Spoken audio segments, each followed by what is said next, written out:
화제는 역시 페이스북이 암호화폐를 발행한다는 내용입니다.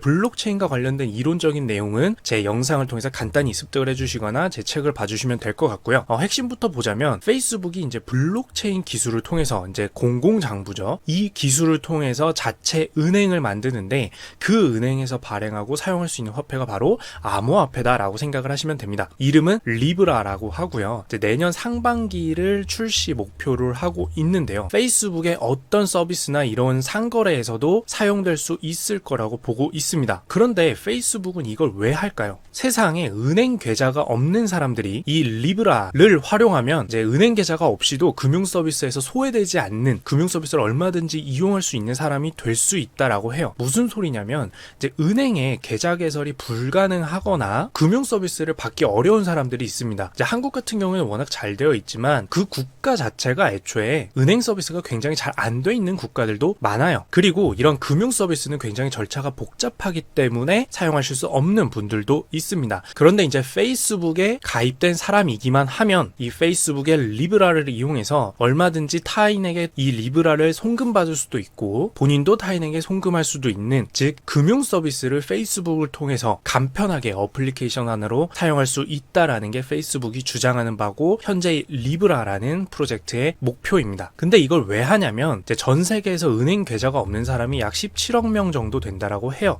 근데 이들 중에 10억 명 정도는 휴대폰을 사용한다라는 거죠. 그렇기 때문에 휴대폰에서 보통 우리가 어플로 사용하는 이 페이스북만 가입해서 이용한다면 이 리브라라는 화폐는 얼마든지 주고받을 수 있다. 그렇기 때문에 이들을 이제 금융 서비스에서 소외된 것을 구제할 수 있다라고 말하는 게 바로 페이스북입니다. 자, 여기까지 들으면 당연히 엄청나게 좋은 프로젝트죠. 하지만 페이스북은 당연히 자선사업가 기업은 아닙니다.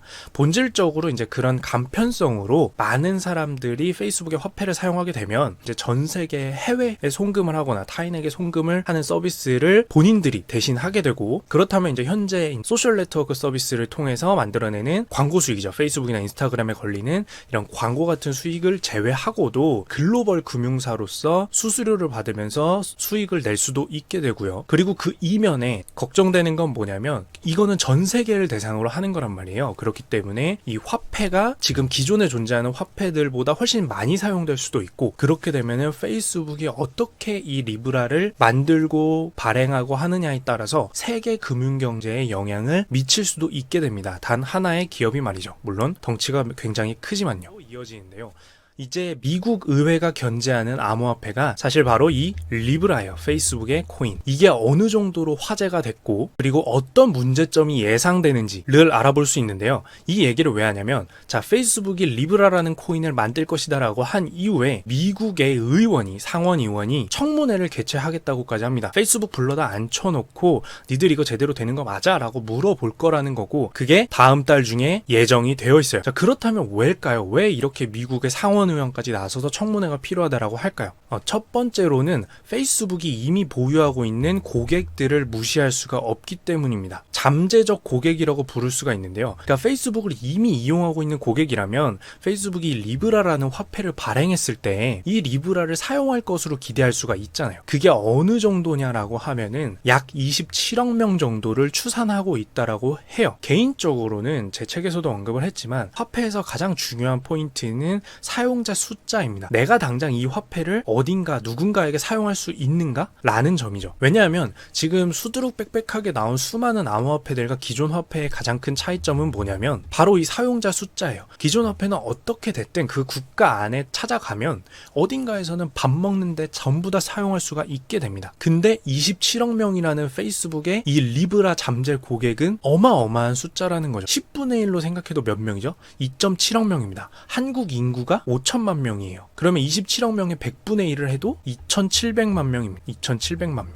한국 인구의 절반입니다. 100분의 1을 해도. 어마어마한 숫자라고 생각을 하면 되죠. 페이스북에 리브라라는 코인을 사용하면 적어도 이 세상에 그냥 한 10억 명 이상 정도랑은 거래를 할 수가 있는 거예요. 페이스북 어플리케이션을 사용해서요. 그렇다면 세계 금융 경제에도 이것보다도 영향력이 작은 화폐보다는 훨씬 영향력이 커지는 뜻입니다. 그게 일말의 가능성이라고 하더라도 제대로 만들어진 암호화폐고 제대로 작동되는 암호화폐라고 한다면 사람들이 더 믿고 사용할 것이고 미국 정부는 이것에 대해서 견제를 할 수밖에 없는 상황이에요. 자, 그리고 두 두 번째로는 페이스북이 확보하게 될 수많은 이제 개인정보와 이 화폐를 사용한 내역, 즉 금융정보겠죠. 이것에 대한 독점 그리고 기술적 안전성을 불안해하고 있는 것이기 때문입니다. 자, 개인정보 같은 경우에는 얼마든지 탈취가 되어 왔으며 심지어 그 개인정보를 판매하거나 악용하는 경우들도 굉장히 많이 있었어요. 페이스북은 심지어 그 당사자죠. 그렇기 때문에 국민의 개인정보가 활용될 때 그것이 불법적으로 활용되지 않을지, 그리고 금융정보가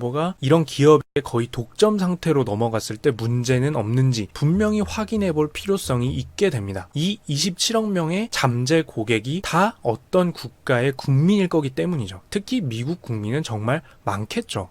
그래서 이제 열리게 될 청문회에서의 공식적인 청문회가 필요한 근거는 너희가 정말로 기술적으로 그 암호화폐를 발행하고 그 사용하는 사용자들의 정보를 보호 가능하냐, 문제가 없게 만들 수 있냐, 불법적인 활용이 불가능하게 만들 수 있냐라고 물어볼 것을 청문회가 여는 근거로 하고 있습니다. 이에 대해서 이제 어느 정도로 미국이 걱정을 하고 있냐면, 미국 하원 금융서비스위원회 위원장 같은 경우에는 이 서비스에 대한 조사가 끝날 때까지 페이스북의 리브라 프로젝트의 개발 자체를 중단해야 된다라고 말하고 있을 정도입니다. 대단하죠. 발표하자마자 국가가 기업에게 야, 너 하지마, 조사 끝날 때까지 하지마 라고 할 정도의 위력을 가지는 겁니다. 이 부분에서 여담으로 얘기를 하자면, 사용자를 확보할지 말지도 모르는 것보다 사용자 확보가 어느 정도 되어 있는 기업이나 서비스에서 이 블록체인이나 암호화폐를 활용하는 편이 이만큼이나 영향력의 격차가 난다라고 생각할 수 있게 되는 뉴스 포인트이기도 한 것 같습니다.